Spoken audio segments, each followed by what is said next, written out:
What's up, everybody? I'm bringing you a real quick video before the Season 4 Reloaded update because Raven Software has put out the patch notes for Season 4 Reloaded. So let's just jump right in. Events, Blueprint Blitz, a limited time event. Similar to XP weekends, we will start activating a new special global event where contraband contracts automatically spawn after you complete 2 regular contracts. Contraband contracts award you with permanent weapon blueprint reward if you're able to extract from the DZ, in addition to tons of cash within your current match. Blueprint Brilliance should give you the opportunity to earn plenty of weapon blueprints from prior seasons. If you missed out or didn't play Warzone during the time these original contraband contracts award you with previous seasonal rewards after you complete the contract. So hopefully that's old battle pass blueprints. It'd be cool if they did the operator skins too, but the blueprints are still nice, and hopefully it's not just the same old ones that you get from contraband. This event will only apply to the core BR and plunder modes. Modes, Payload, Warzone's first ever objective-based game mode. Payload pits 2 teams of 20 players against each other in a race against time. Players drop in to escort 2 caravans vehicles through a series of checkpoints or sabotage the mission. Build or destroy barriers and purchase buildings to aid in your squad's mission, and be sure to collect any contracts you find around Verdansk as they will help lead to success. The attacking team escorts all vehicles across all checkpoints. Within the time limit, they win the match. The defending team can not only pick attackers off the payload vehicles to slow them down, but also buy and build obstacles to stall these vehicles on the tracks. This all happens as operators are dropping in constantly with their own custom loadouts, searching for items across Verdansk like cash and kill streaks to aid their team in escorting or stopping the payloads. Look for Payload in the upcoming featured playlist rotation as a part of Season 4 Reloaded. I don't know how I feel about this. It definitely takes away the normal BR aspects and should keep coming back. It's just a giant multiplayer mode. I don't know if it's my thing, but if that's your thing, that sounds like it could be a lot of fun. Maps Red Doors. Further intel suggests that these red doors will appear to Redacted and take you to Redacted. So maybe more red doors will take you to more different places, or who knows. I guess we'll have to see. General, new prestige items added, calling cards and emblems. The kill chain perk now increases the chance to obtain all Warzone kill streaks from loot. Okay, I still don't think kill chain's worth it. Gameplay. Loot that spawns across Verdansk has been adjusted as follows. New Gulag loadouts. Good. Hopefully for once they don't put dualies or shotguns. The sentry gun kill streak can now be found in red door control rooms. Sure, the campers will love that. Specialist token is now slightly more common in core BR. Don't think we needed that, but whatever. At least they don't drop the token anymore. Combat bow kill streak damage has increased, and it will now down enemies who are directly hit. This was definitely needed. Otherwise, this thing was just something kind of a joke to have fun with. Now it has some value. Players will now drop their current equipment directly behind them when looting a loadout drop. That's really nice for when you have to re-pick up the guns. I just is so annoying when you can't get the gun you want. Vertical camera movement will no longer be locked while sliding on a downward slope. Thank God, I'm tired of dying to that. Dirt bike updates. Wheelies. Lean back to lift the dirt bike and initiate a wheelie. Well, I still will hate using dirt bikes, and I still hate the way they sound, but that'll be fun. Lean forward to increase steering sensitivity and allow the dirt bike to perform sharper turns. The dirt bike now supports leaning forward and backward in the air as well, so make sure you position yourself for that perfect landing. Okay, so definitely more drivable and more fun now. We are excited to share we are planning the debut of 2 new Warzone-specific perks. Alongside them, High Alert will also receive an update that allows players to hear dead silent footsteps. Until then, we may see a weapon take its long-awaited debut. So, as I guessed, High Alert is going to let you hear dead silent footsteps. I figured that was coming, and I'm interested to see what these Warzone-specific perks are, and see if we can change the perk meta, because the perk meta is the same. It's been the same always, but we'll see. Bug fixes. Fix an issue where PS5 120 Hz can be activated while HDR is enabled. Fix an issue with an fix the dev error. Fix collision issues, allowing people to exploit, peek, or shoot through them. Fix the one-hit melee while plating. Fix an issue preventing players from saving custom mods on Shotgun Bravo and Tactical Charlie. Ice Drake barrel was obstructing player sight and ADSing while 3 times optic. Fix an issue players to briefly use weapons after being downed if the gas mask animation was still active. Out of play area in the downtown tower. Didn't know that one existed. Fire their weapons after being down with a rocket launcher. A lot of bugs. Doesn't seem like too many big ones. Yeah, if you want to read through all those, feel free, but not too many big ones. Dirt bike. Let's see. issue. Nothing too big. Other cars can still prevent doors from being open. This is a big one. Fix an issue where helicopter blades wouldn't kill players on a dirt bike.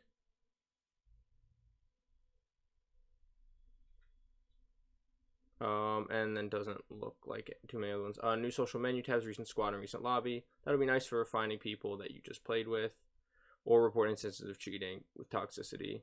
Accessibility, text to chat behavior, time on screen. Gives you more time on screen for text to chat behavior. Oh, this is good. I love all the accessibility stuff. Not too concerned in this video with that, but if you want to read it, I will have this link below.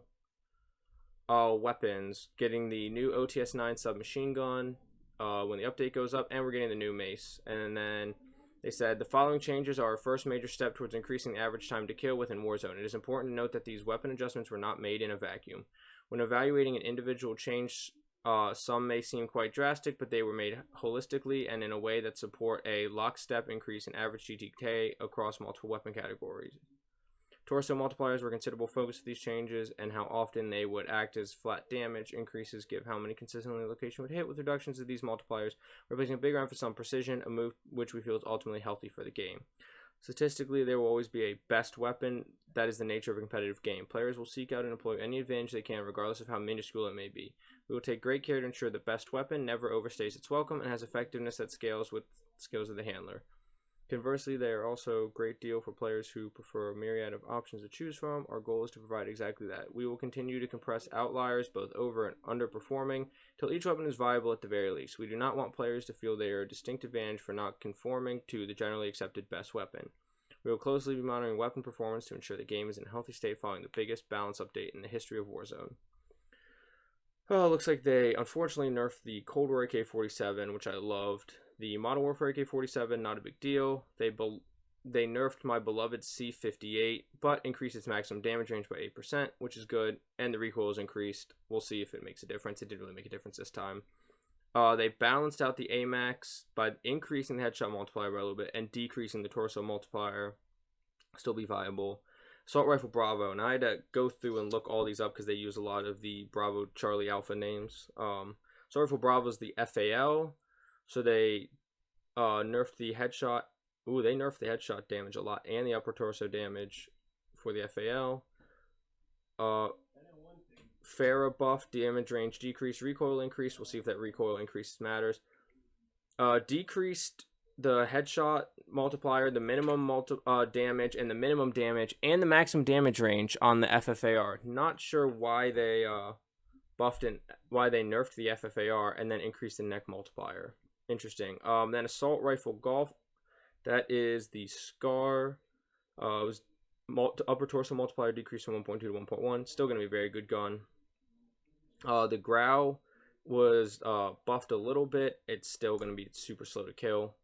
The Groza maximum damage decreased from 28 to 27. Maximum damage range increased by 4.5%. I think it needs more than 4.5%, but we'll see. Headshot multiplier, upper torso and lower torso multiplier decrease, and recoil pattern smooth. I still don't think you're going to see people using this gun. I think it's just been unused for so long. Unless it gets a big buff, I don't think people will really use it. Krig 6, minimum damage increase from 25 to 26. That's good. M13, same thing from 19 to 20. You see the Krig 6 a lot. You'll still see probably the same amount. And I don't think you'll see the M13 anymore. Assault Rifle Charlie, maximum damage decrease from 28 to 27. Minimum damage increase from 22 to 23. So they just balanced, and that is Assault Rifle Charlie is the M4A1. I think that was perfectly defined the way it was. If anything, it needed a little buff, and I don't think it really got the buff. It just got a balance. Odin, upper torso multiplier decrease from 1.3 to 1.2. I don't think that matters. People aren't really using that weapon. QBZ 83, minimum damage range increased from 22 to 24. Base move speed reduced by 3%. Base ADS move speed reduced by 5%. Upper torso multiplier increased from 1.1 to 1.2. Lower torso multiplier increased from 1 to 1.1.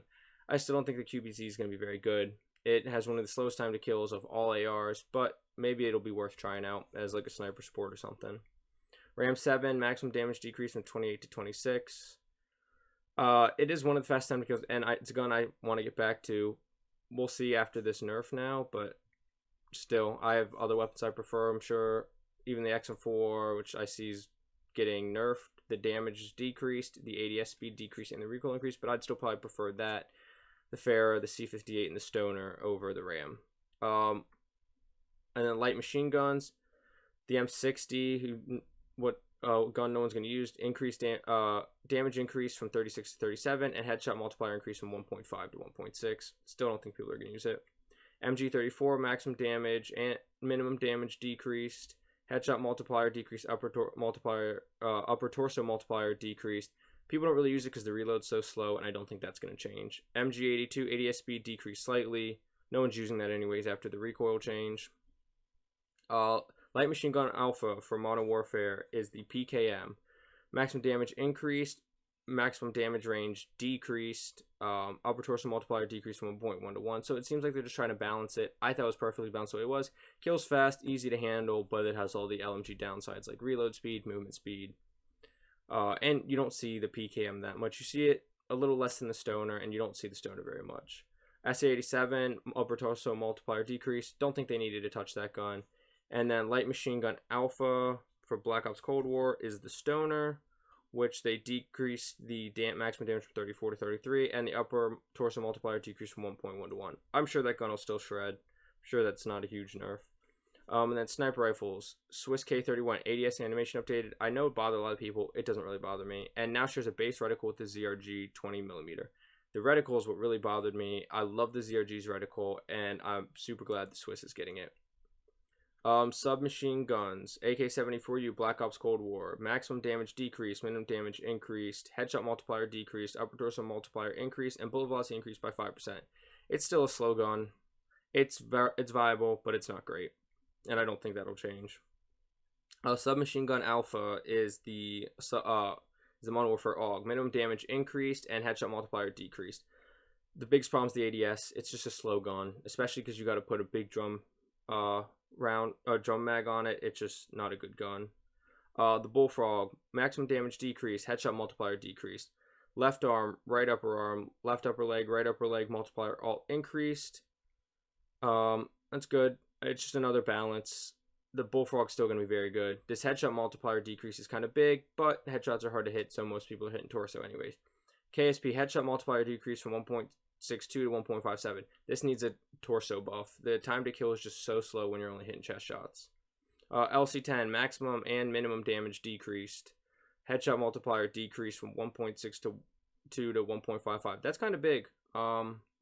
The damage range is still a big perk of the LC10, but this is kind of big. This might hurt the LC10's usability. MAC-10, maximum damage decreased from 24 to 23.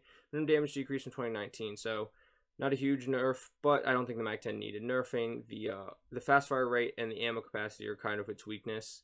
And the damage isn't super crazy on it. Milano 821, recoil increased slightly. Maximum damage range decreased by 12%. So there goes our long range Milano. Probably can still use it on Rebirth, but it's not going to be great. Headshot multiplier decreased from 1.62 to 1.38. They might just take this all the way out of the meta. Upper torso multiplier decreased from 1.2 to 1.1. Lower torso multiplier decreased from 1.1 to 1. I don't think they should have done that big of a headshot multiplier decrease. The recoil and the maximum damage range nerfs definitely, but I don't think they should have touched the damage this much, but we'll see. Submachine gun alpha, Black Ops Cold War is our beloved MP5. And they nerfed it, but not a whole lot. The maximum damage and the minimum damage were decreased 2 and 1 respectively, so not huge. Nailgun, maximum damage decreased from 50 to 46. Headshot multiplier decreased 1.62 to 1.45. And upper torso multiplier decreased 1.28 to 1.1. This thing I think is going to go from being able to make it work in trios and quads to simply just solos. It just doesn't have enough positives to match up or to be better than all these negatives. It's a huge damage buff. Nerf, sorry. Submachine gun Echo, Modern Warfare, that is the PP Bison. They decrease the maximum damage and increase the minimum damage, so just to balance, it's still not a great gun. It's usable, it's just below viable if you ask me. PPSH, maximum damage decrease to 2026. Not that many people use it, it'll still be a really good gun. ISO, minimum damage increase from 20 to 21. Not enough of a buff to make that gun usable. And submachine gun Delta from Modern Warfare is the Uzi, and maximum damage increase to 25 to 26. Better, but they still need to make a bigger mag for the AU rounds to make that a good gun. Fennec, maximum damage decrease from 25-24, and minimum damage decrease from 2019. Not a huge nerf, but the bigger problem is still the fire rate with the ammo capacity, and that's still going to be a solos and duos gun. Still be good in solos and duos, though. Tactical rifles. This is the Black Ops AUG. Headshot multiplier decrease from 1.8 to 1.7. Carve headshot multiplier decrease from 1.7 to 1.6. And M16 headshot multiplier decrease from 1.8 to 1.6. Nobody uses these guns. Nobody cares. Attachments. Black Ops Cold War sniper optics with 4 times the greater magnification will now state that they have optic glint. That's pretty much just a quality of life update for the loadout screen. Operators, we're getting Weaver. And then store, we're getting the special Ops Pro pack. Everyone thinks it's going to be another rose skin, but I saw a video on Twitter and it's pretty gray, even in the dark. New CDL team supporter packs and the special ops pack, which includes an Fair 83 and an AK-74U blueprint, this operator, and a calling card and an emblem. Then download sizes, went over this in the roadmap video. And that's it. I will have these patch notes down below if you'd like to read them yourselves. The update will be out shortly after this video's out. If this video is helpful, don't forget to like, comment, and subscribe. I'll see you for dance. Get frying. Have a good day. Bye.